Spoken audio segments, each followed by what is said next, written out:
'Twas the weeks before Christmas on a podcast brand new. No cryptid had crept, the episodes were few. The evidence reviewed thoroughly with care in hopes to catch something astounding to share. Blake was all nestled snug in his bed while visions of Yorktown danced in his head. Shelley with her fireball and Ryan in his robe sat down to review last night's intense probe. When out on the lawn there arose such a clatter, Ryan sprang from his chair to see what was the matter. Away to the window, Shelley flew like a flash, tore open the shutters, and threw up the sash. The moon on the breast of the new-fallen snow gave a luster of midday to objects below. When what to Shelling's wondering eyes did appear, tiny Yule Lads and Mother Gryla was near. A tiny old lady so gruesome and sick, we knew that Christmas was approaching quick. More rapid than eagles, dear Krampus, he came, and he snarled and called the Yule Lads by name. Now Gully, now Stubby, now Clod, door sniffer, on meat hook, on beggar, door slammer, bowl liquor. To the top of the porch, to the top of the wall, now creep away, creep away, creep away all. As leaves that before the wild hurricane fly, when they meet with an obstacle, mount to the sky. So up to the housetops, the Yule Lads they flew, with a handful of whips, and Belsnickel too. And then in a twinkling, Ryan heard on the roof the slinking and crawling of each little hoof. As Shelley drew in her head and turned around, down the chimney the Yule Cat came with a bound. He was dressed in all fur, from his head to his paw, his fangs stained with blood from a child so small. A bundle of coal he had flung on his back, a leash and old hands were holding him back. Her hands how they're wrinkled, her knuckles how hairy, her cheeks so sunken, her cackle so scary. Her withered mouth was drawn up so tight, hunting naughty children was Befana's delight. The house now surrounded with cryptids galore, Shelley, Ryan, and Blake are shocked there's more. On the lawn the Yule goat stood firm with his belly that shook when he pranced like a bowl full of jelly. Surrounded by cryptids, a frightful odd sight, and we cheered when we saw Santa show up to the fight. A wink of his eye and a twist of his head soon gave us to know we had nothing to dread. He spoke not a word but went straight to his work and knocked Krampus out, then turned with a jerk. And laying his finger aside of his nose and giving a nod out of sight, they all rose. He sprang to his sleigh, to his team gave a whistle, and away they all flew like the down of a thistle. But we heard him exclaim about the abnormal, welcome to everything vaguely paranormal.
Hello.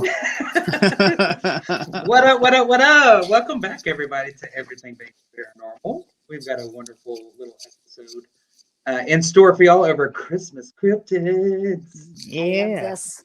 And as always, I have my wonderful co-host with me, Miss Shelley Pruitt and Mr. Ryan Roberts. Hi. And we're actually going to kick things off by turning it over to Ryan, because Ryan, you got a very interesting first one for us. I do. And before we get started, let me say that making Christmas spooky is about the only way to get me interested in Christmas. Because, I mean, Christmas is okay, but we all know my favorite holiday is Halloween. And when you bring the spooky into it, I'm going to be interested. My ears are going to perk up, and I'm going to be ready to roll with it. But other than that, Yeah, let's take this off. Halloween's my favorite too. I was just trying to get the Christmas spirit, but screw it. Let's go crazy and creepy. Well, Christmas actually used to be a time for people to stand up and tell their best ghost story after dinner. So Christmas used to be a lot creepier than what it is now. And Christmas was originally about telling ghost stories.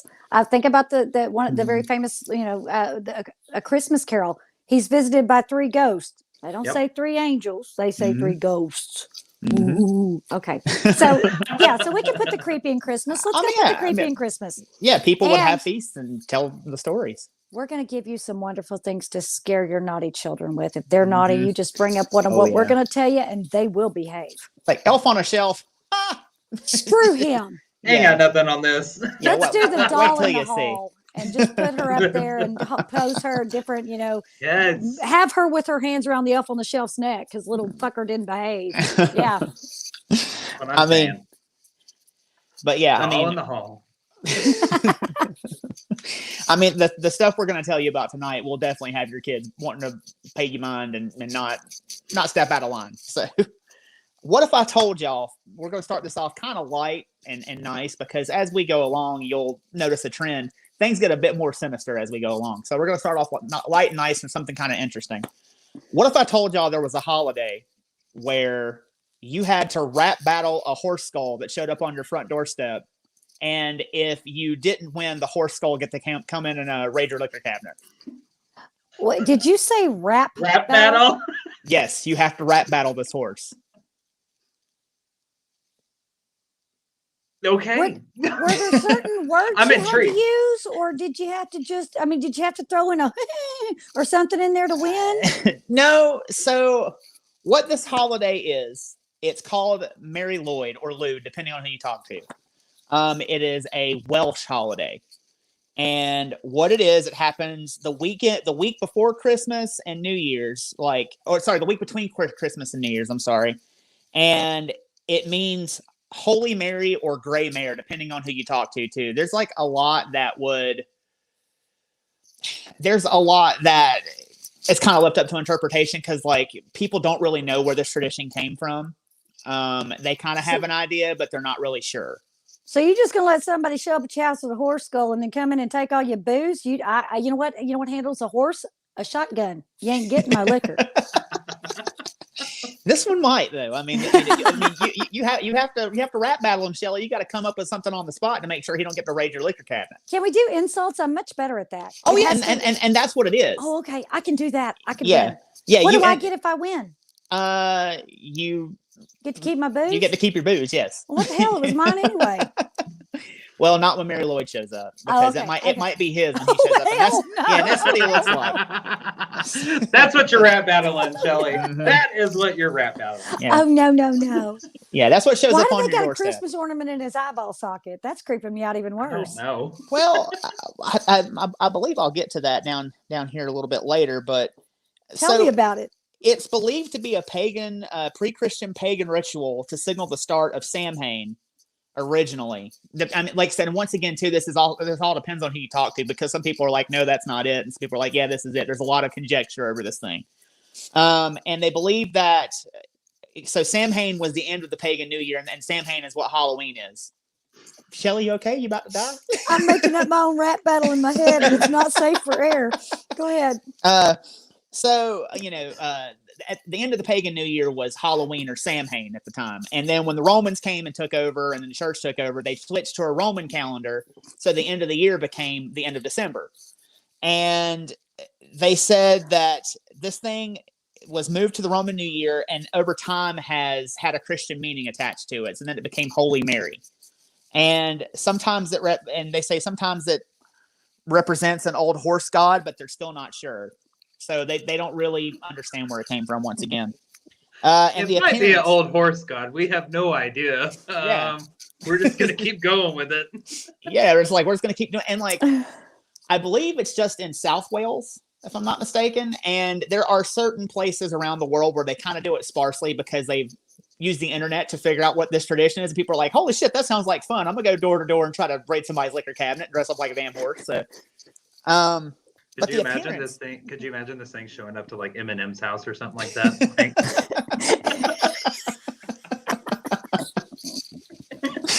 There's a damn horse at the front door. What the fuck is that? But like, we're off to a good start, guys. But like, you have no idea. You have no idea. Oh, I see. I'm excited to hear what Shelley's rap battle is here in a minute. Oh no. Oh no. So the horse. So as Blake put up on the picture, the horse, it looks like it's a horse skull that's on a stick. It's a hobby horse, and it's covered in a white sheet. And there's someone under the sheet that like walks around as the horse all night long, and it's decorated with bells and ornaments for eyes, or sometimes the bottoms of bottles are used for the eyes, and garland and ribbons. And what happens is it's a celebration of the old tradition of wassailing. Do you guys know what wassailing is? Wassailing? Yeah. Wassailing. Open to interpretation. Whichever the one it is, I'm not sure. But it's the practice of going door to door at Christmas and begging rich people for booze. Yeah. And I'm familiar with hell tradition. yeah. I'm all about that. Can I go into your boss's Christmas party? Oh, thank you for inviting me. Yes, open bar. We do that every year. Every year. I'm a big fan of wassailing. Yes. I know. I want to go knock on someone's door and get their rich liquor. Now give me from the top shelf. Yeah.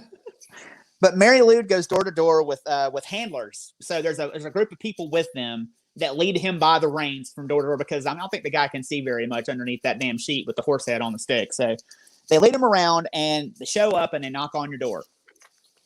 And Mari Lwyd and his handlers sing a song when you answer the door about why they need to be let in so they can drink your liquor. And the song is called a pwynco. This is also a Welsh word. I hope I'm pronouncing it right. Probably not. I don't have any idea on that one. And so basically it's a rap battle, but it's more melodic. And they request entry into your home via insults as to why they have to be let in. And you have to come back with insults and saying why they can't be let in. And then you have to think up lyrics on the spot. And whoever can't go, or like whoever loses, I mean, they lose. But if the homeowner loses, they get to come in and drink all your liquor.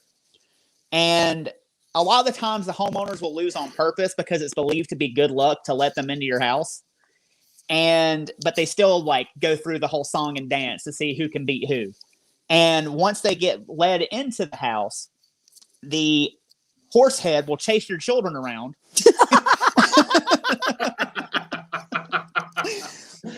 And then still wait. Oh my God. So a horse on a stick with a dude in a sheet underneath it. Let me in your house. I can window rat. You lose the rap battle because you want them to come in.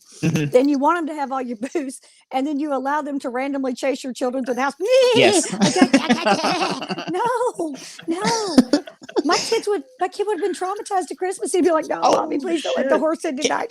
The kids freak out, but they secretly love it. You know how it is. No, they don't. You know they don't. Sitting on a therapist couch years later. Well, it all started around Christmas time when I was 5. When this damn horse showed up at my house and chased me around and then stole my mom and dad's booze. I don't know what the hell happened. But once I get in, can we start this tradition again, please? I would love to. Are you kidding me? I would love to start this tradition. I'm all for it. Let's start doing it again. Okay, I'm in. But so once it gets in, it chases your kids around the house and it steals your booze and it raids your fridge and eats your food too. So they can pick whatever the hell they want out of your fridge too. And in order to rein the horse in, the handlers pull the reins to pull it away from your children and lead it towards your kitchen. Whoa, boy. Like, all I'm picturing is like a toy stick. I wish I knew there was a horse involved. I'd have come on with the horse head on my head or something. I mean, that Santa hat was pretty tame. Go ahead. But God knows, I would love for this to happen. I would welcome this. So if you want to, well, you know, we're going to dress up and start going around people's houses doing this on Christmas, because I think this is a tradition that needs to come back. I agree. And we actually have some footage that I sent to Blake that shows you what exactly happens when they show up. Now, keep in mind, this is in Welsh, So you ain't gonna understand anything unless you speak Welsh. I mean, you might, I don't know. But this kind of shows you what happens. And this is a courtesy of the BBC.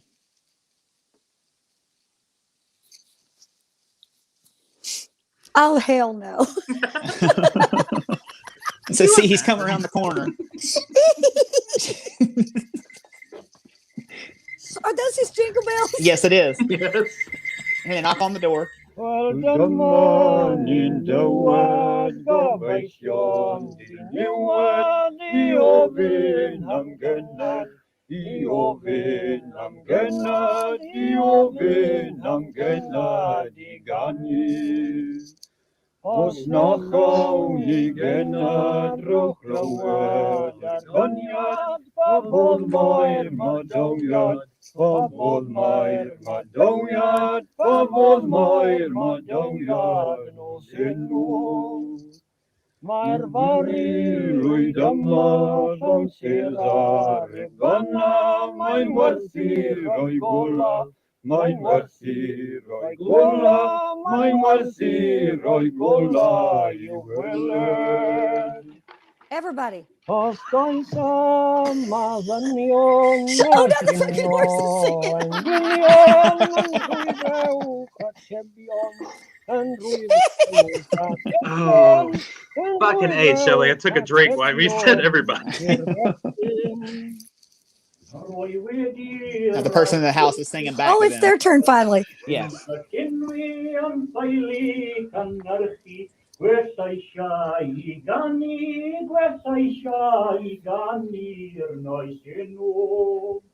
Mae bechgyn a fari yn gallu a canu yn well na Bing Crosby. This is the strangest fucking shit I've ever seen. Paula says I'd open the door to let him shut the hell up.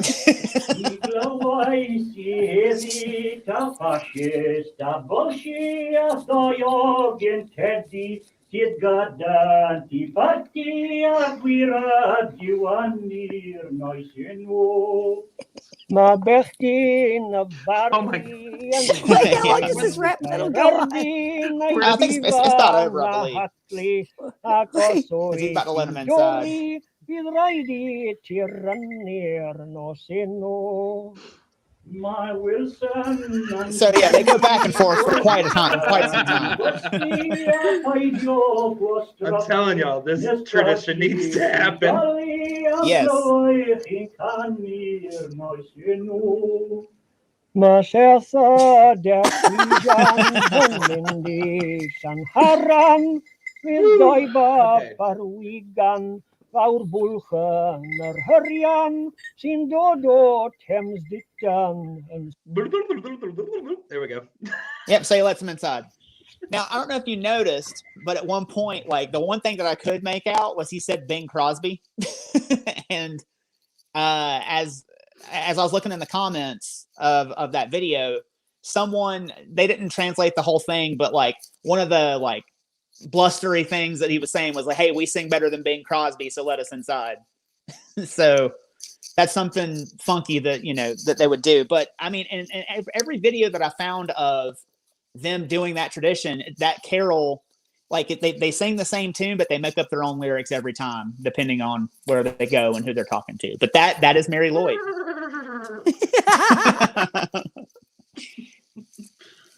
That's a pretty tame rap battle. I was Now- thinking up all kinds of, like, again, I'm filtering myself because nobody should know what goes on in my head at this Well, that's point. the thing is it can get as nasty as you want it to get, it just depends on whose house you're at, so now I'm curious to know what you were thinking in your head, Shelley. Oh, hell no. Oh no, you got to tell us now. No, I don't. Whenever Shelley puts the filter on, it's best not to be said. Okay. All right, I'll let you go. I was like insulting the horse penis and stuff like that in my head. That's what I was doing. But I was doing it in lyrical form. So yeah, best not said. Yeah. Yeah. Well, yeah, so that's Mari Lwyd. That's their tradition. I mean, so would you rather be the person like battling the horse from inside the house, or would you rather be the horse? Oh no, I'm dragging that horse around. Come on. All night Giddy long. up. Let's go. What about you, Blake? I I think I'm gonna rap battle it and then give up halfway through. When you get too drunk to drag the horse. Yes. Come on, let's go. Got 3 more houses. That's what I'm saying, man. Come here. You're a horse. I would just be the handler. Let's just leave it at that. As I said, there might be a Mari Lwyd laying in a ditch somewhere after you get too drunk and fall over on the way home. You know what? I think I lost my horse. Happy Murdy Lord today. Just looking. I was practicing my Swedish for later on. So that might actually be the lightest of the. Well, no, this next guy's kind of light too, but like he kind of leads into a more sinister being. So that might be the lightest of like the traditions we're going to discuss tonight, because like I said, as we go along, it's just going to get more and more gnarly. But so now we're going to move over to Germany, and in Germany, there is a person or a cryptid named Knecht Ruprecht, and he is the most well-known helper of Santa Claus in Germany. Like he rides around with Santa Claus on Christmas Eve. Oh, so he's a good guy. Hanging with Santa, you got to be a good guy, right? Not really. Oh hell, not at all.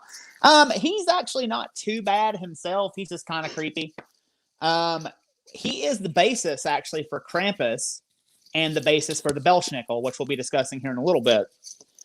He is the oldest known helper of Saint Nick. And he is, like I say, he's the most familiar assistant of Saint Nick in Germany. And he was a wild foundling that was raised by Saint Nick to be his manservant and follow Saint Nick and help him out on Christmas Eve. And he wears a black or a brown robe and whatever depiction you're looking at. He carries a staff and a bag of ashes. And he shows up with Santa Claus and he asks the kids if they can pray and recite their prayers. And if they can, they get apples, nuts, and gingerbread from him. He gives them apples, nuts, and gingerbread. But if not, he has a bag of ashes that he whacks them with.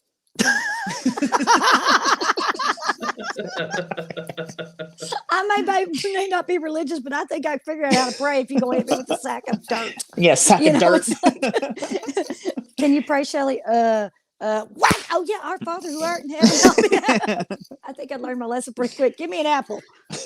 Yeah. Give me some of that gingerbread. Leave me alone. Yeah. Why is he going to hit him? You know what? That is a very good question. And a lot of these German, like sidekicks of Santa Claus, just really like to beat the crap out of kids and scare the crap out of them. So, but so he is the one that's where you get the lump of coal from, because he leaves bad kids lumps of coal, sticks, and stones in their stockings. And he also leaves a switch for the parents to beat them with. So, okay. In case you didn't have one, here you go. Merry Christmas.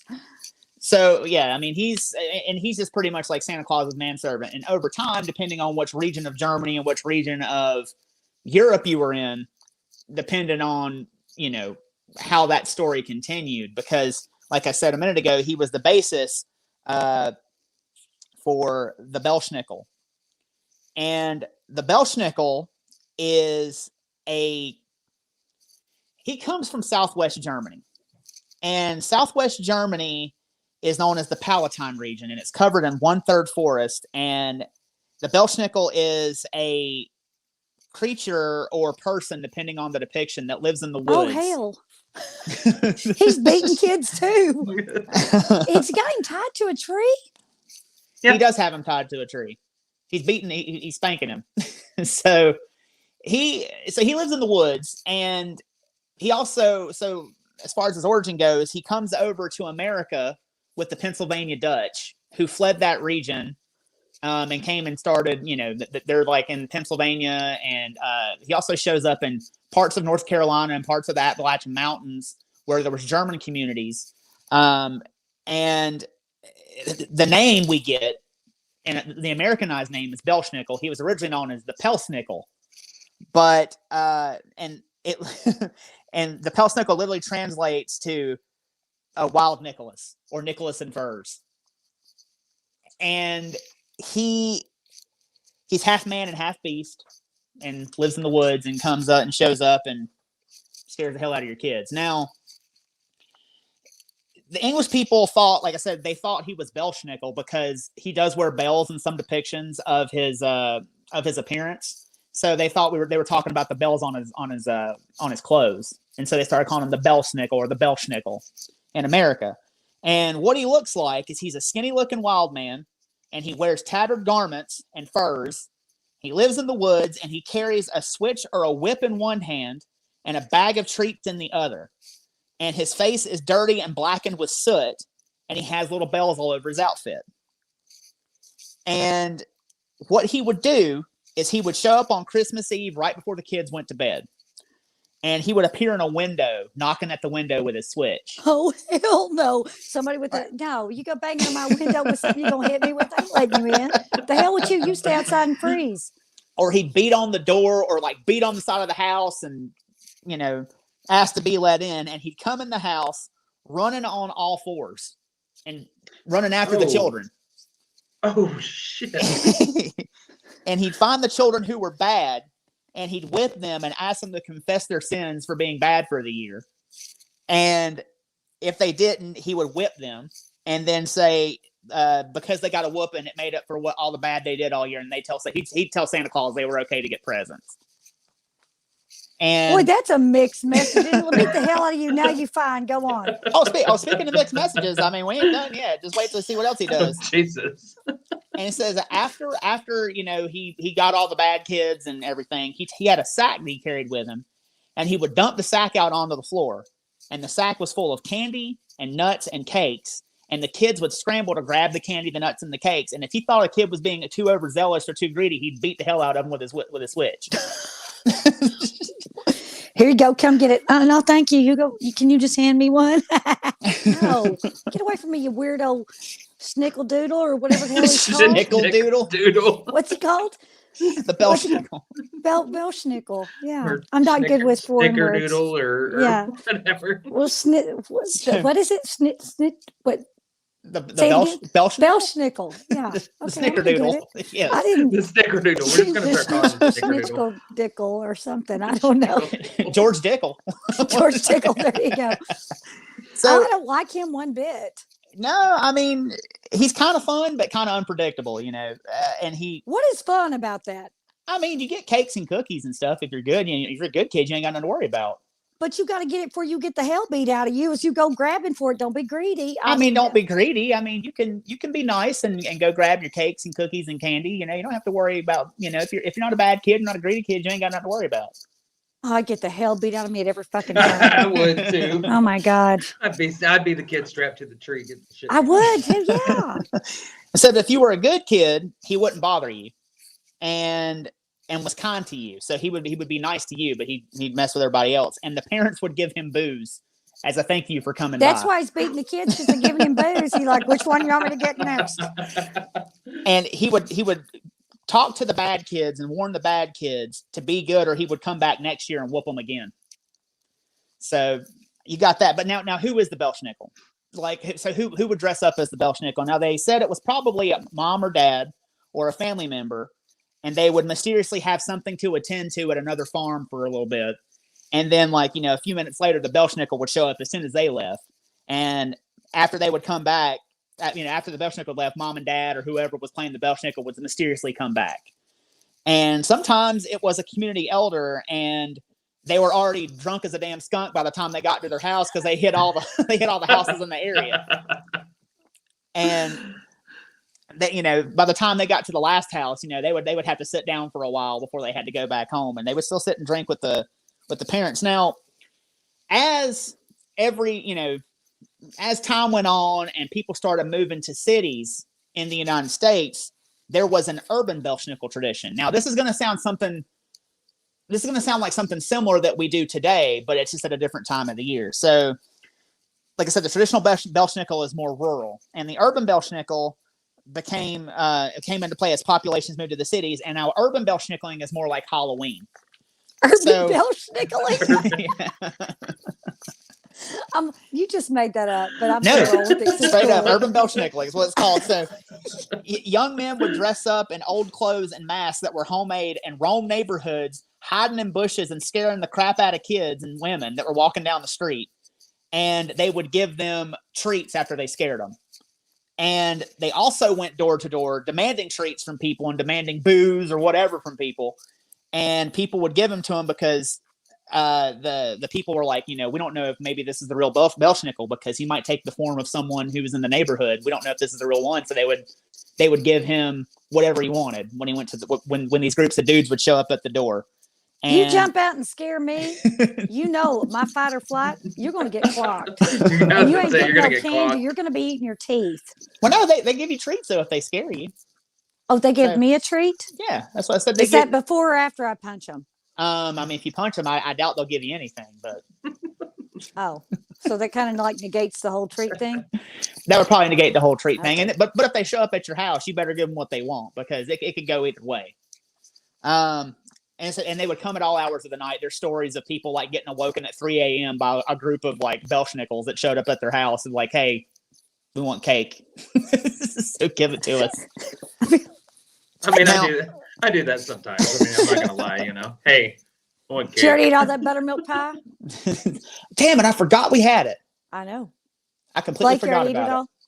I don't know what you're talking about. Okay, just go ahead. You missed your treat. Fine. I'll get it next time. I had your portion. It's okay.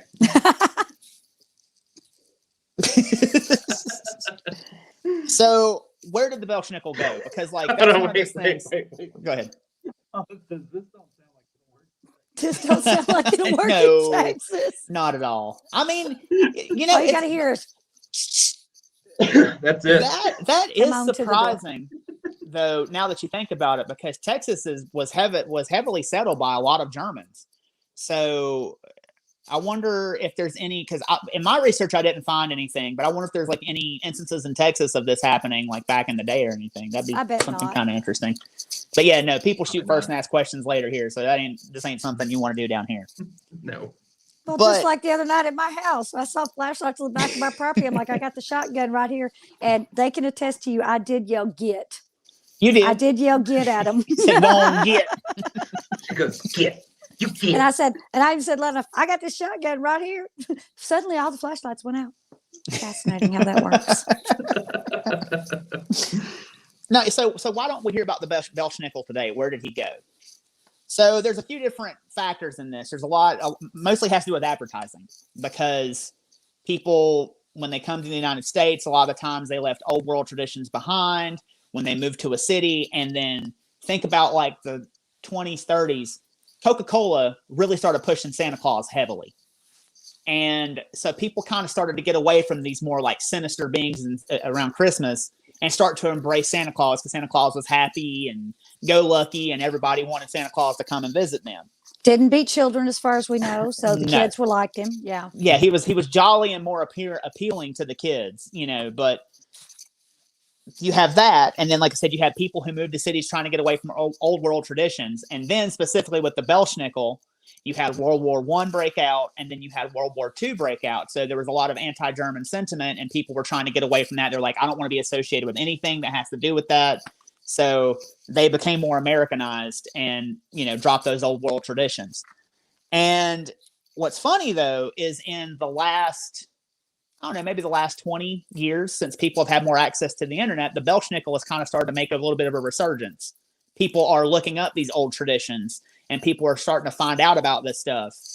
And people, like I said, are starting to learn more about the Belsnickel and Krampus. And maybe the thing that did the most for the Belsnickel in recent memory is an episode of The Office where Dwight dresses up as the Belsnickel and shows up and starts hitting people with it starts hitting people at the Christmas party with a switch, dressed as the Belsnickel. So people are like, my favorite episodes ever. Oh, I love that one.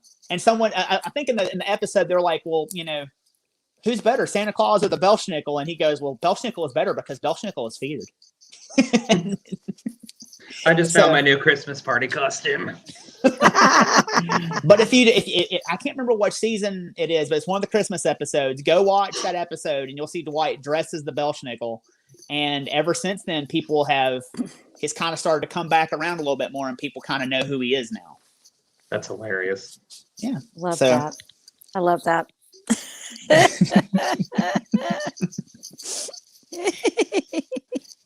Sorry. So, well, No, never mind. No, Okay. never mind. All right. Never mind. I just kind of answered my own question and then went on to my own little train of thought, and I was like, never mind. Again, some of your stuff in your head should never be spoken aloud. Yeah, probably. So, Shelley, you kind of came across some ones that were a little more dark and twisted, and a hell of a lot more. But numbers. seriously, still freaking hilarious. Yeah. Okay. So this is from Icelandic folklore. And I don't know what it is about these Icelanders. Maybe it's just they stay in the dark so many months of the year that they got to think up things to do. I have no idea. But what I found was Gryla. And Gryla, some funny things about Gryla. So she's described as this hideous looking, woman with hair places hair shouldn't be, and like this. Don't laugh, y'all know where I'm talking about. And it's funny because whenever they're describing Grayla, she's not nice. She comes around to the village. She comes down out of her little mountain cave. Now, Grayla does not live alone. She has what is described as her lazy husband, Lepapoli. Okay, so she got a lazy husband. He's described as lazy, and he stays home in the cave. And then he sends Grayla down to go and find their dinner. Their dinner, she likes to make a stew of disobedient children, and she goes and knocks on the door of people's houses and say, "If your kid's been naughty, I'll be happy to take them." The only way to fight off Grayla is to give her something to eat or to scare her away. Now, you may know that kid's a little shit, but that's your little shit. And I'm, here you go, Grayla, have it. That's my little angel. Yeah, he's a hellion, but you can't have him. But that's what she does. She comes in, and that there's one asshole who goes, "Yeah, take him. I don't give a damn. I'll do a damn thing I say." Yeah. And Grayla's like, I didn't think we would get this far. Yeah, but she is described as just such a hideous creature. Now, something else that was in looking up Grayla, I thought it was very interesting that they decided they're going to tell you all about Grayla's personal life. So not only does she walk around asking parents to give her their naughty children, and they got to chase her away, and that she's described as being repulsive. Okay. But they also say she's been married 3 times. Now, what the hell does that have to do with anything? Who else did she marry? Well, I never found that out, but Lepapola Luvi, or however you say his name, her husband, her lazy husband, he's the last. He's the third. Come It's on. probably Now, his brothers. She got tired of him and just cooked him and ate him and then married him. But Well, she's he must be the described best as one. repulsive and all this other stuff. And Grayla been married 2 more times than I have. What the hell, Grayla? Hell, she's been married 3 more times than me. What you talking about? And then the other thing they choose to say, after they tell you Grayla's been married 3 times and is on her 3rd husband, is that she has 13 sons. These sons are known as the Yule Lads. Y'all. Okay. So I am not even going to attempt to read these kids' names to you. I'm going to tell you their English translation. So all of this starts, they start showing up on December the 12th. Okay. And you get visited by 1 Yule Lad each night until Christmas Eve. And so the very first one, now y'all, I ain't into all this. I'm going to tell you right off the bat. The very first one that shows up, who is the oldest of all the brothers, is what's known as the sheepcoat Clod. You want to know what he does? Sure. He harasses your sheep and tries to suckle your sheep. That bastard. That bastard. He's lock up your ewes because your sheep Clod's coming. Now, but he has stiff little peg legs, so it's hard for him to get down there to get to the sheep. So, you got a fighting chance. If you can run, you can probably outrun him. So he just suckles sheep, to be clear, right? Or you said he assaults. So he's just and tries to suckle. That's all we know that he does, right? The definition says he harasses your sheep and tries to suckle your sheep. That's very open-ended. Yes, it is. What's wrong with these Icelanders?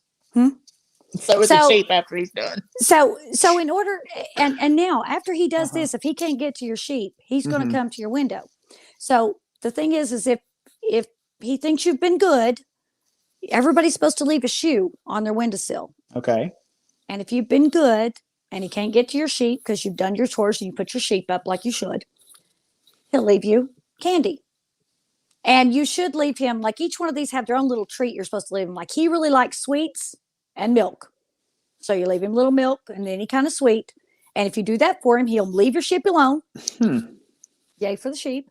And he will leave you a present. Now, if you don't leave him anything and he can get to your sheep, he's not above leaving rotten potatoes in your shoe. Yeah. So our next one, we're going to move on from him. The next one's called Gully Gawk. And he basically hides in the gullies and waits for an opportunity to sneak into the cowshed and steal milk. So apparently, livestock plays a big role in this at the beginning. These first two brothers, something went very wrong in their childhood. They're going after your livestock. They just like milk, huh? Yeah, he as well. You leave him milk and a sweet treat. He likes a sweet treat as well. And he will leave you a present, or he will leave you rotten potatoes. They all kind of leave rotten potatoes in your shoe if you haven't done what you're supposed to. And I can attest, rotten potatoes, I mean, they're rotten fruit. I mean, rotten food smells bad anyway, but rotten potatoes smell especially bad. And that's one thing you don't want anywhere near your shoes. No, because you can find them in that cabinet. You're like, oh, something bad in here. You don't know what it is. Go look for your potatoes. So your next one is yeah. So your next guy is Stubby. Well, he's called Stubby because he's really short, and he will steal your pans and like lick the stuff that's been left on them like grease. That's Stubby. He's real short, so he can get those pots and pans. So you want to make sure you clean your pans. And he likes to be left any kind of meat, and he prefers booze. Of course he does. I'd have to be pretty drunk to lick my pan going, I'm hungry. Oh, yeah. Okay. Yeah, we're going to move on. Then there's one that's called Spoon Licker. Spoon Licker is the next brother. And he steals and licks wooden spoons. Now, the reason he does this, allegedly, is because he sucked his thumb. And Gryla, being the good mother, wanted to break him of sucking his thumb, so she gave him wooden spoons to suck on. So he is extremely thin due to malnutrition because he's only licking your wooden spoons. It never reported whether or not he actually eats. He just, a spoon. No, I'll go away. Okay, so now we're going down to Pot Scraper. He shows up on December the 16th, and he steals any of your leftovers that are left in your pots. Now remember, one's a pan licker, one's a pot licker. So apparently being 13 children, 13 boys, he figured out that if he went to the pans, he could get a couple extra little bites. So he will steal all your leftovers from your pots if you haven't washed them. Now, if you've washed them and you've left him what he likes, which is porridge and stews and stuff like that, then he will leave you treats as well. If not, rotten potatoes for you. Then we go into bowl liquor. There's a lot of liquors in this group. I'm going to say, yeah. I know. Then you got the bowl liquor. There's oral fixations abound in this group. He hides under your bed. He hides under your bed and waits for someone who's been eating in their bed to set their bowl on the floor. And he reaches out and snatches it and pulls it under the bed. Yeah, no. If you ever want your children, don't eat in your room. The bowl liquor will come. He'll be under your bed. Yeah. Damn bowl liquor. You better check for that bowl liquor. So anyway, you leave him a bowl of something out, then he usually will leave you candy. Then we have what's called a skier gobbler. A what? Anyone want to guess? Skier, Icelandic word. Skier. Now I'm saying it right. Skier gobbler. Go ahead, take a guess. Maybe does he eat your pets? No. He has an affinity for something that's called skyr, which is basically the Icelandic form of yogurt. Oh, okay. So you leave him yogurt and he will gobble it up and he will be happy and leave you candy. Then we have my personal favorite, the sausage swiper. Yes, sausage swiper. He will climb down your chimney and he will yank your sausage that's been sitting out there to dry. That sounded dirty. I'm already with you. I heard it when I said it. I heard it when I said it. And he will gobble up as many sausages as he can, as fast as he can. Now, if you leave him one, he'll leave your stuff alone. Blake, get past it. I already said I knew it sounded dirty. I heard it when I said it. So, yeah, he hides in the rafters. Yeah, I believe. And snatches those sausages that are sitting there being smoked. But you leave him a sausage, he leaves you candy. Then you have the window paper, the creepiest of all the fucking brothers, Mr. Window Paper. And he comes up and he looks in the windows. And whatever he sees, he'll come in and try to steal. So if you leave him a little gift, he won't try to steal your things. Why the hell are you peeping in my window, you weirdo window peeper? They got some weird ones. I mean, they really do. So then, again, speaking of weird ones, we have the Doorway Sniffer. What? What the Again, fuck? Gryla must have been an incredible parent because she got all kind. I mean, this is a therapist's dream right here. Lots of money off this family. And he has a really long nose. And he has an acute sense of smell, which he uses to locate something called leftobre. And if you leave him some out, then he doesn't try to get in and steal yours. But he's drawn to the sense of the holidays, whether it's cookies or cakes, but he's drawn to a sweet smell. And being that he shows up on the 22nd, you're probably making your bread and your cookies and everything. And then we go to the one who's the most ominous sounding, and that's called Meat Hook. Mm-hmm. Dude walks around with a meat hook. Does he yank sausages too? He steals meat. He gonna hook your meat. Yeah. That's what he does. And out it comes. Yes, he's called Meat Hook. But again, you leave him meats and stuff out. And yes, then in that case, he will leave yours alone. This is a lot of work. And then on December the 24th, your last one appears. Thank God you've survived the first 12. And this one is called the Candle Stealer. Now, children running around, and again, Iceland spends a lot of the year in the dark, and they have their candles. Well, candles were originally made out of tallow, which is a form of animal fat. Mm-hmm. You can eat tallow. So he would steal the candles and eat the candles. You like that sound effect? Yeah. Let's eat my damn candle. I'm like, I don't know. First we're talking about yanking sausages. Now we're talking about gobbling sticks. Shelly, what kind of family is this? This is one I'd really like to hang out with at the holidays. Be far You more would entertaining like- than mine. Just if nothing else, see that old boy eat a candle. Hey, I was like, candle look at- stealer, show me how you look do like- that. Bet you Yeah. won't eat a candle. we'll get them just drunk enough and wait for the knock at the That's door and right, the horse that's to come. right. But fortunately, if you have survived all of them on December the 24th, they all go back up into the mountains and you're free of them for the year. However, there's a member of the family I've neglected to speak of. Okay. Gryla has a pet. And this Mhm. thing is called the Yule Cat. Hmm. The Yule Cat. Oh, yeah. The Yule Cat. He appeared sometime. He came after the original stories of the Yule Lads and Gryla. And basically, he stalks the woods and he looks for children. And if they have not worn a new piece of clothing that they got prior to Christmas, he eats them. Shit. So if Meemaw knits you a sweater, you better put the damn You better thing put on. that or he's shit gonna on You and better say, put thank it you, on." Meemaw. You saved me from the Yule Cat. Yes. And I'm you know, like, I would you think that was maybe too popularized? Because I mean, getting clothes, little kids getting clothes for Christmas, you might as well, you know. I mean, they're like, where's the Legos? Where's the this? You know. Mhm. But the Yule Cat was supposed to make you appreciate your new clothes because it just might save your life. Because he would roam around and he's denied as like, you know, he's described as like being all like gnarly looking and fangs that drip blood and and he goes in search and he wants to eat and he's big cat. Well, you know, you'd have thought he might have had a snack on one of them damn Yule Lads at some point, but I guess they were bigger than he was. I don't know. But the Yule Cat will literally eat someone or a child, specifically children he looks for, that if you haven't worn your new clothes that you got for Christmas, I guess getting a new Christmas outfit was a big deal. You have to be wearing your new clothes. So yeah, this cat's like somehow the freaking Icelandic fashion police. Where's your new clothes, bitch? I mean, I don't know. I don't get it. Iceland is very strange. And again, really cool. But what's odd is that the Yule Lads actually turn into be like Santa Clauses. They've evolved over the year to be like Santa Claus's helper.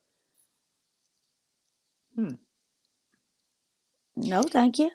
I was gonna say what you were saying when like you leave them treats and stuff. It sounds a lot like leaving Santa Claus milk and cookies. Interesting. Yes, Yeah. it does. It does. But I will tell you that in 1746, the ruling government officially banned parents from tormenting their kids with monster stories about the Yule Lad and the Yule Cat. And now they come across as mostly being benign and just kind of harmless tricksters. But they literally had to pass a rule that you could not torment your children with these stories. 1746. Really? That's funny. It's You like, know- really? And something that's kind of interesting that I'm kind of drawing connections with here. They kind of sound, because you leave them like milk and stuff, they sound like fae folk, where like you have to leave them something in order to get something. I don't know. I think that seems like more of a bribe. Just leave me alone. Just I Yeah. don't want nothing to do with it. Okay. Mhm. Yeah, but yeah, this bloodthirsty kitty cat called the Yule Cat, and Gryla got all of her 13 crazy sons, married 3 times. Her current husband, he laying his ass up in the cave, not doing shit. Yeah, honey, I'll just make dinner. I'll go fetch dinner and make dinner. You just sit there; it'll all be fine. That's why she's on her 3rd husband. But it's just that to me is like, why in the hell would you terrorize your kids like that? Again, that sheep Clod dude, I got questions about his. Yeah, I got questions about him, especially when the main description says he will harass your sheep. Again, lock up your ewes. Don't know what's going to happen to them. I just don't want nothing to do with that. No. So yeah, I really definitely think that I would just never, ever, ever want to be in Iceland from December the 12th to December the 24th. No, Yeah, I don't think so. I think I'm out on that. I think we're good on that. Yeah. Yeah, I think I am too. I think I am too, because my ass, I'd see that Yule Cat, I'd go, here, kitty, kitty, kitty, and be like, "Rah," I'd be like, oh hell, wrong cat. You'd see this Yule Cat, this big ass monstrosity, and be like, "Here, kitty, kitty." Yeah. Hey. no.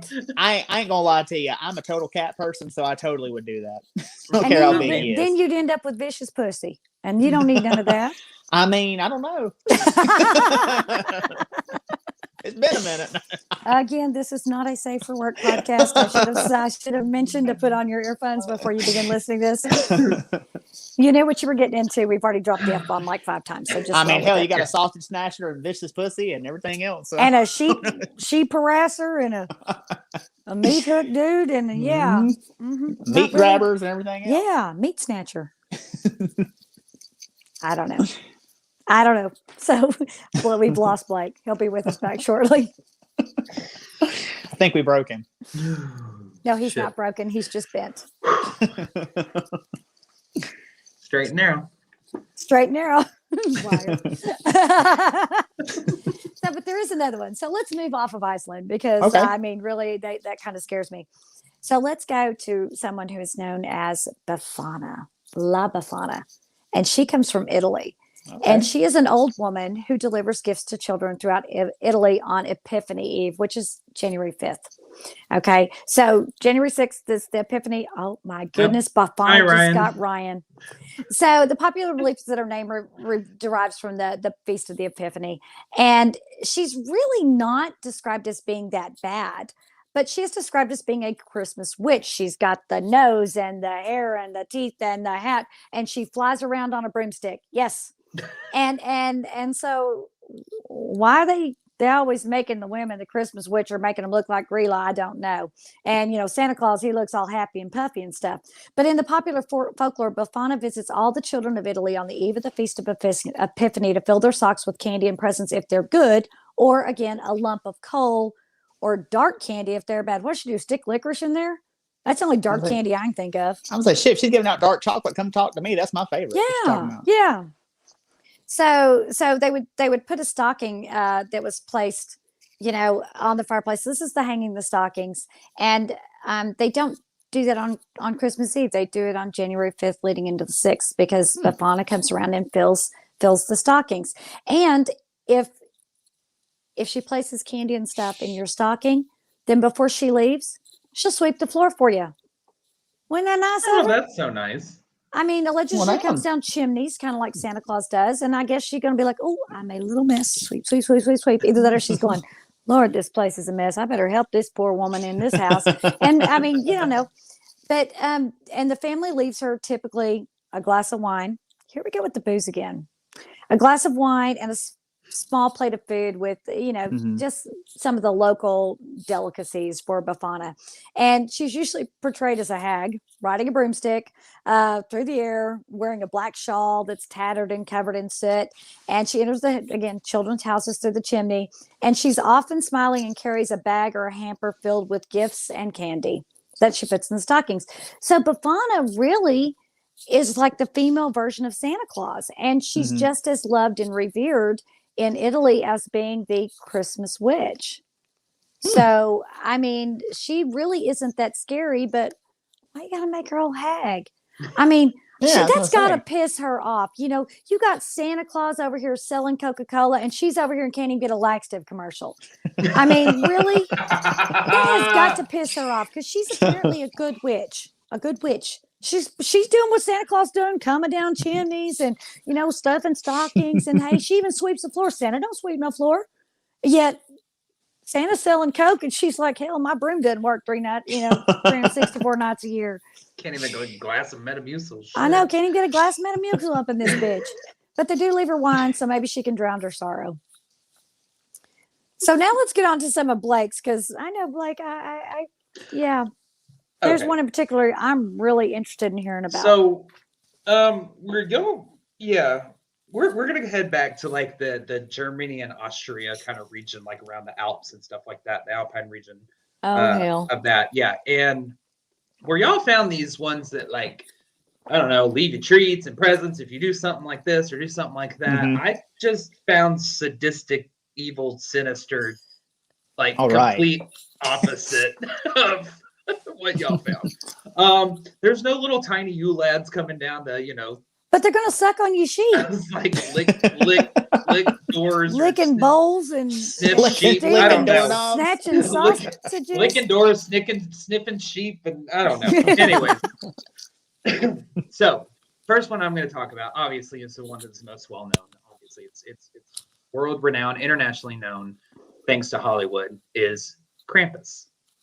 We all know, and I slightly kind of love Krampus. He's the best. Yeah, he is freaking awesome. So his point of origination is, again, there's a dispute here. It's either Germany's southern Germany around the Alps, or it's Austria's Alpine region, pre-Christian times, though, with the Austrian people. Where basically, since I guess his inception, if you will, he's been terrorizing the shit out of little children and amusing adults. I love it. Wait, did you say terrorizing children and amusing adults? Yes. Okay, I'm with you. Go ahead. I'm gonna come back to that in just a little bit. So his time comes in early December. He comes on the eve of St. Nicholas, and the eve of St. Nicholas, they actually just had, St. Nicholas Day. I'm sorry, the feast of St. Nicholas happened just yesterday on December the 6th. So he comes on December the 5th. And so he goes around with St. Nicholas. I did not, I guess, realize that, where they basically troll the towns together. And St. Nicholas goes off to all the good children and gives them treats and candy and presents. And if they've been naughty, then they get to face Krampus. And Krampus, okay, let me tell you a little bit about him. We've already seen a picture. Here's a second one of him. He is always depicted as like this devilish companion to St. Nicholas. And his name derives from a German word, Krampen, which means claw. He was thought to be a part of pagan rituals that took place for like winter solstice. But however, with Christianity, when that came about, they pulled him into Christmas and was like, oh, we'll just make him part of this. Even though like the Catholic Church tried to get him banned at one point. They were like, no, we're not going to do that. And then obviously that didn't work. Instead, they were like, we'll make a Hollywood movie. So he's said to always be this half goat, half demon. And in some depictions, half goat, half fan. He's got black, thick fur. Some depictions have him with one cloven hoof and a clawed foot, and another depictions have him with two cloven hoofs. He sounds like Bigfoot. I'm kind of thinking somewhere around lines of like, I don't know, like a Beelzebub or something. Well, I was gonna say, I'm gonna go. Well, I'm gonna go church lady from Saturday Night Live. Satan. So And he also has, obviously, himself in the picture. He's got these horns and he's got a long ass tongue that just comes out of a fang mouth. Yeah, he's gonna scare the Um, reindeer. I don't know why Santa let him hang with him. Yeah. Yeah. And so he carries around with him. He's always depicted with chains. The chains have bells on him, I guess, so you can hear him coming or something like, I don't know. I just picture like St. Nicholas walking around like, hi, I'm here to, here's your treats and presents. And then Krampus is like, on your door. And that kid's laying in bed like, oh shit. Oh, holy shit. Which one's coming? Yeah, He's hoping to get the guy that just shows up and beats the hell out of him, and then when he goes away, he's like, "Oh crap, it's It's like, Krampus." just the Belsnickel. Oh, wait a minute, it ain't the Belsnickel. Oh Yeah. hell! Yeah. And so y'all's lovely people like left rotten potatoes and like all this stuff. No, he carries this basket or this sack around basically to the naughty children's house for 3 reasons. Obviously, to put them in it. Why is that obvious? I wouldn't have thought you got a sack. They're You wouldn't put naughty. my kid in it. He's there to take your children, basically. And the reason being to take them away because they've been naughty is for either drowning, eating them, or just basically transporting them to hell. What you got to do as a kid to get drugged to hell? Holy crap! So be good. Yeah, Don't. that is okay. So my entire life, growing up, you better be good or Santa's going to bring you coal. Yeah, you're gonna be on the naughty list. I could never imagine my parents looking at me like, you better be good or Krampus is just going to devour your ass right here, right now. I'm gonna let him eat you. That's what I'm gonna do because you're a rotten little shit. I'm gonna just let him have you. The hell with you. I see how you act. No, No. what? Yes. So I mean, the worst I ever did was wrap up an empty box, and my kid was acting up. I threw it in the fireplace and burned it up. And go, one less present. That's the worst I ever did to my kid. Damn. You know what? His ass straightened up. Exactly. That was the worst I ever did to him. And after I did it, I felt really bad. But I went back to my room and laughed for a little while. And my kid, I went, "Don't worry, I'm sure Santa will replace it." See, There and was all nothing this, in it. and all this time, you could have just been like, "Shut up, you little shit," or Krampus is going to stuff you in his sack Mhm. and I take you know. to hell. Take you to hell, yeah. I know. It's that easy. So Well- now you see why the Catholic Church tried to get him banned. I'm sure. Yeah. See, my kid's Mhm. already going to be on a therapist couch, so I didn't really need anything. I don't need any help on that. That's what Thank you, I'm though. saying. Y'all know, like therapists have to be like running rampant in Germany or something like that. Okay. Yeah, man. What I is would about be Germany? traumatized. I would be traumatized. Ryan, do the with voice. Oh yeah, Krampus is chasing the kid around. Uh-huh. Don't make me run. I am full of chocolate.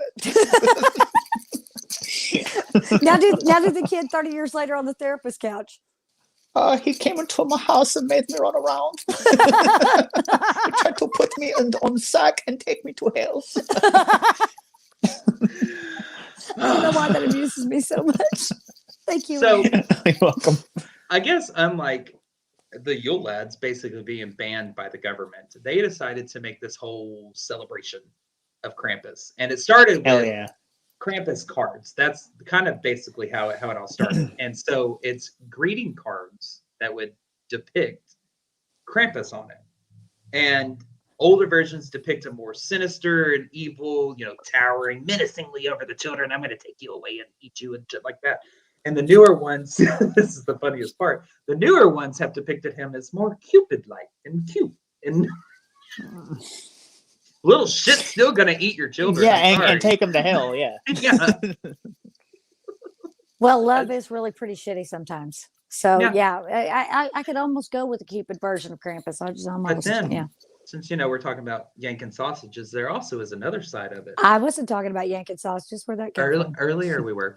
Anyways, there is another version of it that sometimes he's pictured harassing and pursuing buxom women. Why? I don't know. My 'cause kinda guy. He's there for the children. Why are you pursuing buxom women? But Well, just Krampus get another- lonely too. Leave the man alone. So, I think there's a bunch of greeting cards of him like spanking them with birch branches and stuff too. Yep. He's What's got up with one. this weird sadomasochistic crap?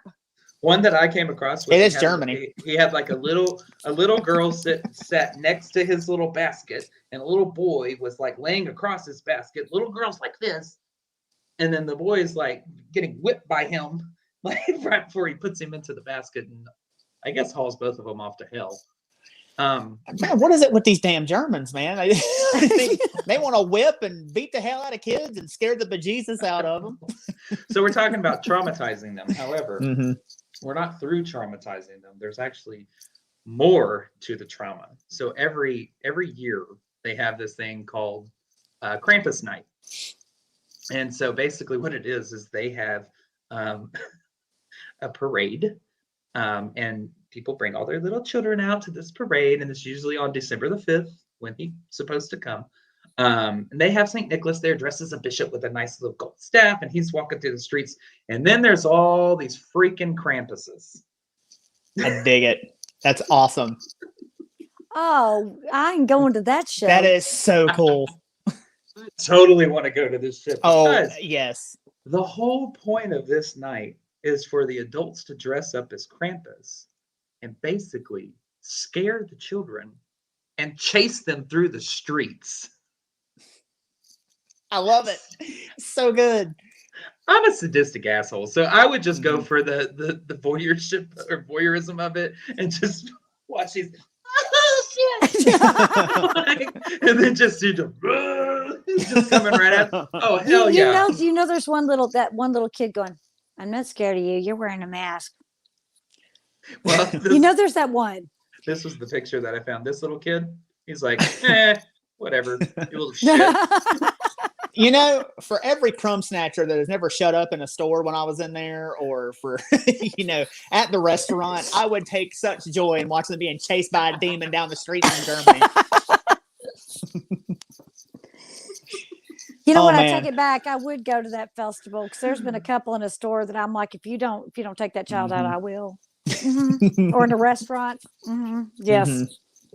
So where we have, I guess, Christmas Eve, where everybody goes to sleep peacefully and Santa comes and the presents are left, all of these little children in Germany they know that Krampus and St. Nicholas are out there just waiting. Don't let it get dark. Please don't let it get dark. Please.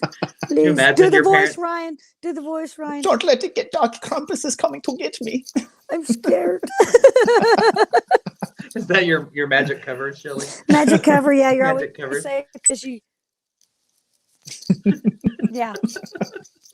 But seriously, I just couldn't imagine being a kid trying to fall asleep on the eve of St. Nicholas. Yeah, Jesus Christ. Waiting to hear which one would come and either get me or give me something. And it's like, have I been good enough? I don't know. Yeah, it'd make you question yourself, wouldn't it? Been like, okay, let's see. I guess you'd find out when the damn half goat man shows up. Oh my God. I cannot imagine. Man, I want to go to Krampus night so bad, man. That was such a good damn time. To say, I mean, come I'll on. go. Like, I'm in. Like, could y'all see us dressed up? Look, I mean. Oh, absolutely. And you know what, too? I bet these people are drunk as hell, too, running through the streets. Oh, I bet so, too. You know they are. You know they are. But you know that there's got to be those parents out there that are, a little bit love to torment their kids. Some. Oh, yeah. They're like, December 5th coming up.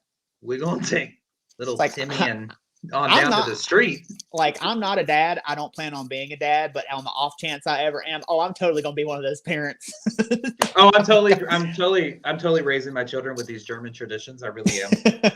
I'm just gonna be like, screw Santa. I mean, St. Nicholas is cool. We'll have him, bring the presents, but he's still gonna come on the 24th, 5th.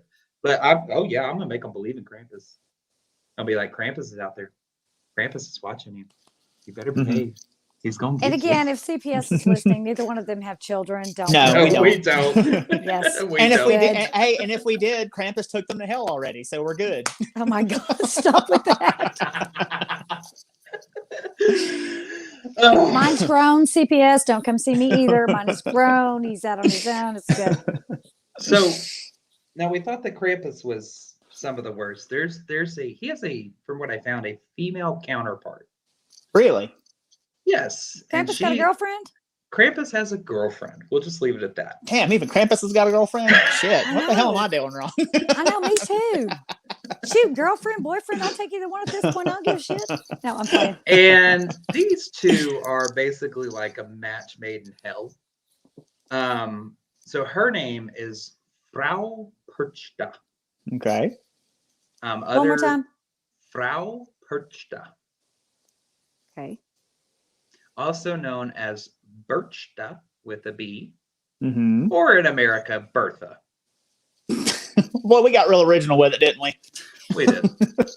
And so she's one of these that here just kind of maybe like, and I guess until recently, kind of like Belsnickel, she's kind of just flown under the radar here, and is not as well known. And matter of fact, I just happened to stumble across her whenever I was reading about Krampus and brushing up on what I knew about him. Mm-hmm. And then I found her name, and oh Jesus, that was a whole nother rabbit hole. And I was like, "Ooh, this is too late in the game. I ain't got time for this. I just got to figure out what I can find for her and stick her in here." That sounds dirty.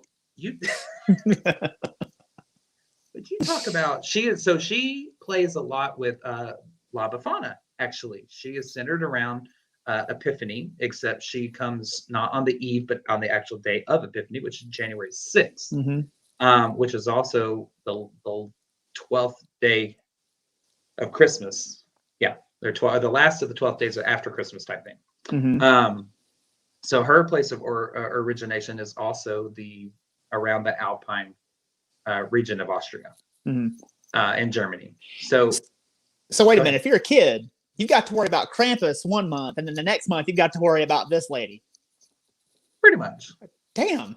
Yeah. Poor Germans. But I will tell you, and I'll get to it in a second. But actually, only young girls and young women have to worry about Krampus and her, because she's very selective in what she does.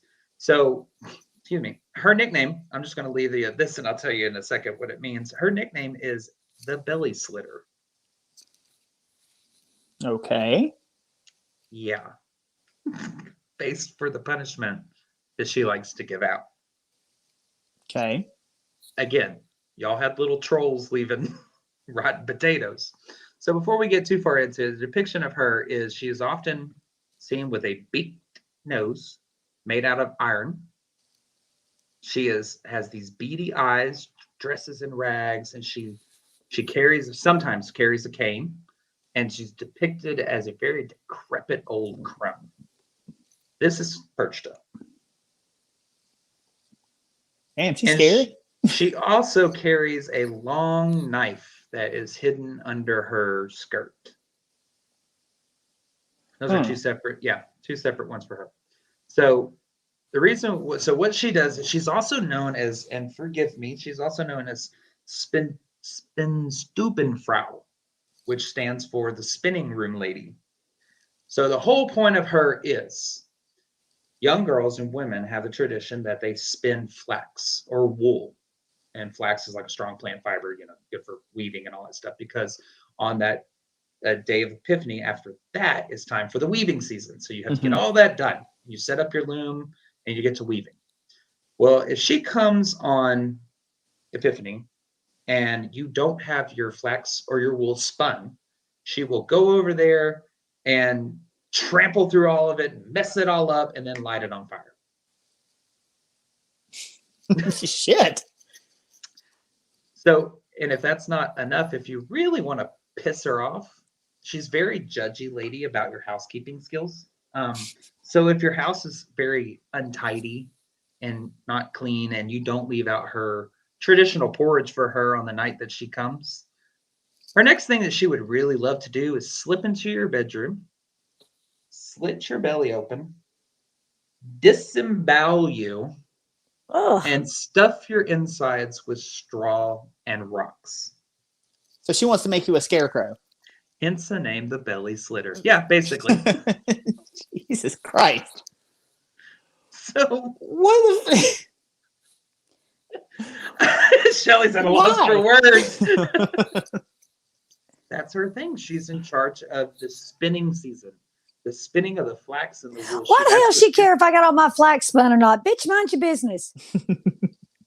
And so that's why it's in particular that like young girls and young women have to be careful for her, because that is, I guess, in tradition, a young girl's or young woman's job is to spin the flax and spin the wool. So not only do young girls have to worry about Krampus, they also have to worry about this bitch. Damn, women got Frau hard. Perchta. So Shelly's at a loss for words so bad. Why is she going to pull out your guts? She ain't never going to get your spinning finished if she does that. Why is she going to put rocks in there?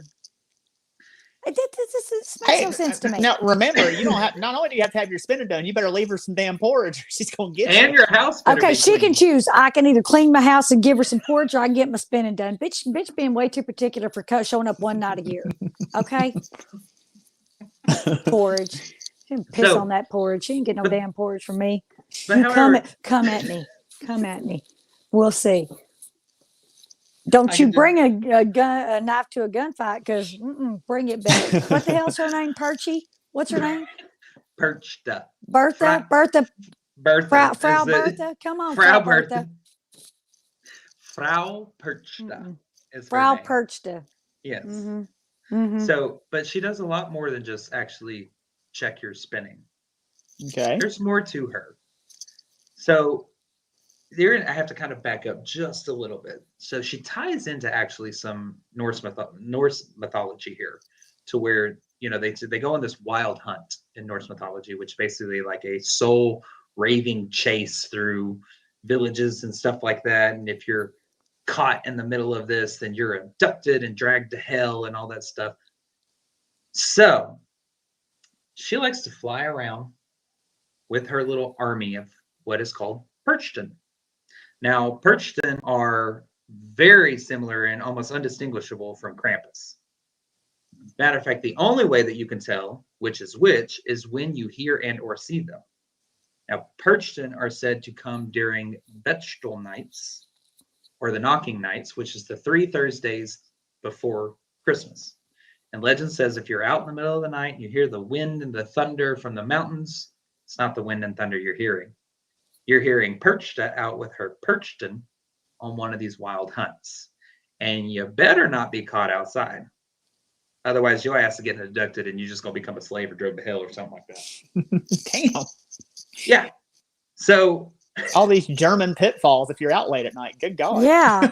just stop and think about it for a second. Mm-hmm. You got Krampus, who likes to roam around on the eve of St. Nicholas, and then you have the Perchten coming in the following 3 Thursdays with Perchta riding her wild broom and her Perchten going through the villages and shit on a wild hunt. And not only that, but she also has her horde of unbaptized children with her, their souls. Wait, we throwing in dead children's souls into this too? Yep. This is why I left her for. She's terrible. She's like she way is worse than terrifying. anybody. Oh my God, she sounds terrifying. worse than Satan himself. I'm telling you, like she is. Krampus is like, I'm the nice one in this relationship. You got to deal with her. Satan's going, no, huh? I got to check with my wife. You ain't met her, but you don't want to. And then after all that, then the girls have to get their spinning done before Epiphany hits, or they're going to get their belly slit open and stuff with straw. Well, they ought to be able to. They got to stay home 3 Thursday nights in a row. So yeah, should have plenty of time. Excuse me. Something tells me this is just like, hey, kids, go to bed. Mom and Dad need a break. It's the end of the year. We're fucking tired. That's what I feel like. That's what I feel like too. I feel like don't make me tell you twice. If you think about it, coming. I was like, if you think about it, there's something in Germany and Austria that's coming every week of December up until the first week of January. I mean, it's Krampus. Perchta. I mean, hell, I had to be good when I was a kid. They got to be extra good. And I my mom's side of the family is German. I never heard nothing about none of this. So, yeah. So she actually leads one of those wild hunts around the Christmas time with her Perchta. She's a sadistic, sinister, evil witch. Moral of the story is, don't get born in Germany. Yes, I agree. Y'all got too many rules. Truly take away from this is stay the hell out of Germany around Christmas time. too many rules and too many traditions that we gotta stick. Too many things coming out of the hills to get you. I'd have died when I was a kid if I would have grown up in Germany.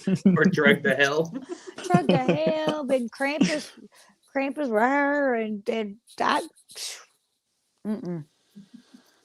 I like where I'm living. Thank you very much. You ain't like, all we got to worry about is a lump of coal. I know, shit. Or you ain't gonna get you. Yeah, the worst you got to worry about is getting nothing for Christmas. Hell, they got to worry about dying. every time Yeah. I turn No around. shit. No shit. I'm so glad we got Captain Ho Ho on our side. Captain Ho Ho's the best. He's my favorite because he's nice. He brings I me don't know. gifts. Santa never forgot me. Did he ever forget y'all? I was always good enough to get No. a gift. No, I was always good enough. I always turned on the extra charm long about December the 9th or 10th and been like, see how good I've been. I'm extra good now. See, I've made up. Yeah. Santa fell for it every year. Every year he fell for it. So I like Santa. But those are the two nasty, gnarly ones that I was able to drum up and do a little bit of research on. Now, Krampus already kind of knew, so I brushed up on him. But this Perchta bitch, She's something else. she's something else. I will say though, I really before we did this series, because Krampus, like you said, has been like in the forefront. Like people are starting to learn about Krampus again, and I have thoroughly enjoyed that. And I say we start Krampus night in the United States because I don't want. I mean, it would be cool to go to Germany, but that's a lot of work to get over there. Let's do this here. What the hell we gonna do? The three of us running down the streets of what, Jacksboro, being like, "Brr!" Hey, I'd do it. I don't care. Or I'm debating Fucking whether or not we Thailand get or something. arrested. It's a 50-50 shot, depending on whether the sheriff's drunk. I don't know, man. I mean, there's enough like German communities and stuff in the United States. Let's start this tradition Why can't we again. go over to what is it in West Texas? German, or is that Czechoslovakian? That's Czech, right? Well, I mean, there's both because Texas was settled by like a lot of Germans and Czechoslovakians and Eastern Europeans. Munster, Texas is German. Well, Fredericksburg too. I don't know. Where's Munster? Don't worry about it. You got your Fredericksburg. I got my Munster. I ain't never been to Munster. I've been to Fredericksburg before. You can come see me. I'll take you to big old town of Munster. We eat some German brats. They got cheese. Uh-huh. Oh hell yeah! I'm in. I know. Brats You and know cheese. cheese. Yeah. I think maybe we can talk Munster. It's a small enough town that they can do what they want to. All you got to do is ask permission and pay your $15 parade permit.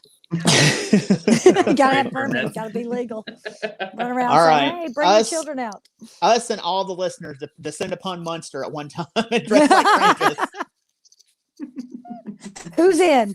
I need a show force right now. Hey, Who's no, we could go do that shit probably in like San Antonio or Austin, and they'd be like, "No, just another day." in? If it was Austin, they wouldn't even blink. They're like, yeah, No. just keeping They'd it be like, weird. Awesome. Be like, hey, right on, man. Cool. Been That's like, where we'll do it. dude, the horns. Yes. I'm Yes. feeling it. I'm Yeah, feeling it. feeling the horns. You do you. Stay weird. Yeah. Love Austin. Don't love too. the traffic, but I love Austin. That's why I live here. I love it. I'm telling you. You know what? I'm gonna have damn nightmares now. I'm gonna think, oh, Big Bertha coming up and wondering if I got some spinning done. I'm like, hell, I don't even have a wheel. I guess you're gonna have to just do your worst. I mean, Just do your work. You got till January 6th, girl. It's all good. I say, moral of the story is you better be damn good because if you're not, you don't want to get visited by all these folk that just show up randomly. So They again, come out we the hills ask, and get you. So again, we ask: have you been naughty or nice? do I have to answer now, or can I have 10 days? That also depends on who's asking. That is true. That does depend on who's asking. Some people would have a completely different answer. Well, I guess we've all been good to some extent because Krampus didn't get any of us, so No, we're A-okay. we're a-okay on that. So, which means we're good. So, Shelly, it's just up to you now to get past January 6th. Yeah, you better get all your spinning done before she shows up. Bitch, better bring a gun. Well, y'all, we hope y'all have enjoyed our Christmas Cryptid show. We just wanted to do a nice little wonderful holiday, something other than Mr. Santa Claus that we all hear about over here in the United States. And pick your favorite tradition and pick it up with your family. I think it'd be great to hear some stories about how your kids react. Can we do a Videotape it for contest? us. Yes, can we please do a contest? Can we please do a contest? Oh. Oh, Yeah. oh, Yeah. oh, please do something. Wait, is this bad because we're encouraging people to terrorize children? Okay. Yeah, No, but that it's is- our own children. If you decide to prank your child and you get it on video, send it to us, and let's bring them on the podcast. Best video wins. Best video wins. Yes. Okay. Best video I'm wins. with it. I am with There might be a prize in for it too. I might have There just something up might my be. You know sleeve to what? throw a I think prize in we there. might be able to come up with a prize. I think Yeah. we might be able to do that. I think we can. I totally can. It's time to terrorize your children, folks. Yay! Best video wins, and we will make the And choice. comes on the podcast with us, and we are going to we're going to first chastise you for it. for Then we're actually gonna laugh listening our- to us. Yes. Yeah. You shouldn't do what people tell you to do. But Yeah, then we're we'll- gonna laugh our ass we'll off. get you in trouble. Yeah. I'm always a big believer in you go first. So there's your homework to our viewers and listeners. Prank your kids for us and send it to us. If we want to see your videos, send it to the evppod@gmail.com. That's THEEVPPOD@gmail.com. And I say we're going to make a selection, or we're going to announce the winner the Tuesday after, maybe after. We'll figure it out. We'll put it up on our Facebook. We'll say the Tuesday after it's Christmas, but we may wait till the beginning of the new year to let everybody have their chance, because I know some celebrate Christmas a little later sometimes nowadays. So, but yeah, prank your kids. We want to see. This video wins, and there's a prize in it for you. But anyways, that is all for myself. I'm Blake Smith, my co-hosts in crime, Shelly Pruitt and Ryan Roberts. We thank y'all so much for joining us. We hope y'all enjoyed, and we will see you next Tuesday. Have a great evening. Bye-bye. Bye, y'all.